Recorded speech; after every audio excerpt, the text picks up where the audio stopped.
From his body language, it's evident that Martin Brudermüller seems a bit anxious. He is the CEO of BASF, a German chemical conglomerate. At the time, he was answering questions from journalists at BASF's 2023 annual report conference, where he reluctantly revealed the truth. Name me just one investment in Europe where we could make money. It's commonly known that the European economy, including Germany's, has been in a slump for years. But just how worrying is it?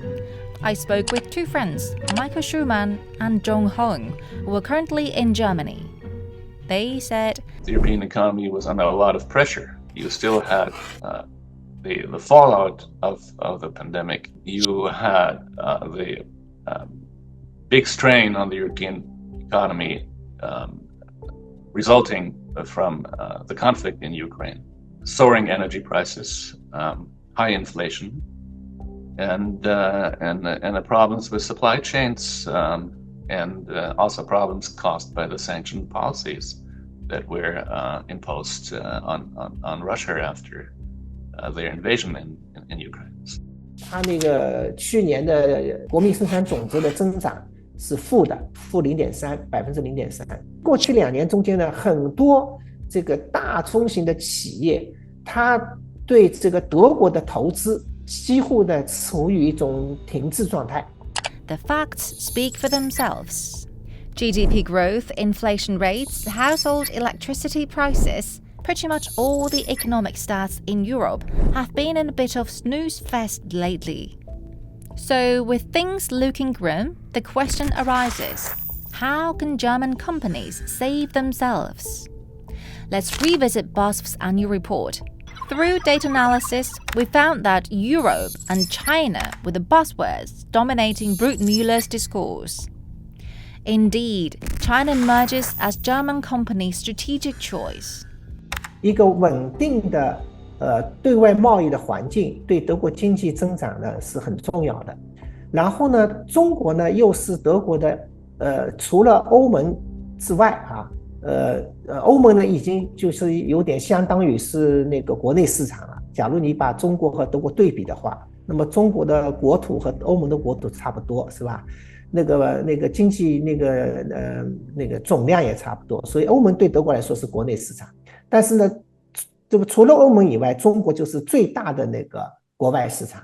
They see that, and they see that as a positive business environment, not only to produce and to sell, but also to innovate and to learn. BASF isn't alone in this approach. If you look at the current figures, BMW is growing in the Chinese market. We are there with our software, automation, hardware and electrification portfolio to support the companies, and it's about 350,000 small and medium-sized companies to really step up with new technology. So we are looking very closely. China will be a decisive element in the equation. It's hugely important for us, and we're continuing to invest into China. So we believe in the long term there is a growth potential for us.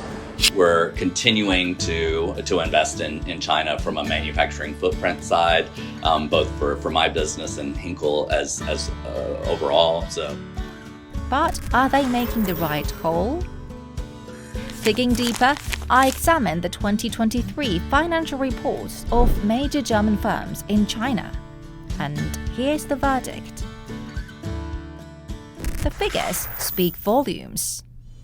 However, in face of rational market choices, there are always some dissenting voices. You say this massive investment by German companies in China is the wrong way to go.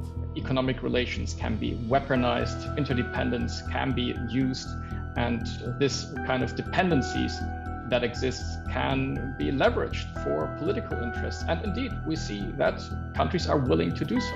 Consequently, Germany's current policy towards China appears somewhat ambivalent. On one hand, there's the new China strategy, branding China as a competitor and a systemic rival, and emphasizing de-risking and less dependence. On the other hand, there's active engagement, with China being labeled a partner and no hint of decoupling.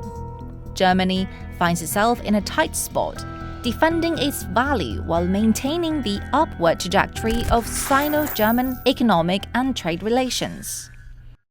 But the actions of German companies offer clarity.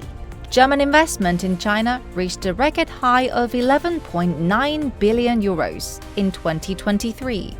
Moreover, business collaboration between two sides is evolving step by step. We understand that there are no fundamental conflicts of interest between China and Germany.